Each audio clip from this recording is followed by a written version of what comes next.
Welcome to the Slop Farm. Enjoy the video. You start by confirming the game's API because Reshade injects differently for DirectX, OpenGL, or Vulkan. This matters for folder selection. Once done, run the Reshade installer and point it at the exact game executable, then choose the appropriate rendering API when prompted. Make sure to install the standard shader collection during setup so you have common effects available. You should also create a quick backup of the original game exe and any existing mods. Because once Reshade is active, press the overlay hotkey to open the UI and load a preset or create a new one. You'll see lists of available shaders and filters.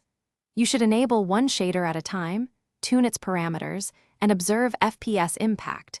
This explains why you avoid turning on all effects simultaneously. Make sure to save named presets for different scenarios, because presets let you switch between visual styles or performance modes without reconfiguring every slider.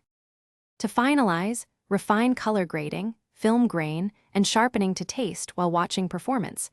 Small adjustments can yield big visual gains without dropping FPS.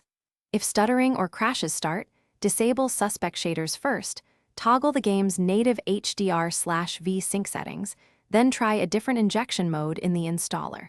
Make sure to consult the Reshade log file to identify missing resources or conflicts. If nothing helps, restore your backup and reinstall Reshade cleanly, so you start from a known good state. Thanks for watching. Consider subscribing if we helped you today.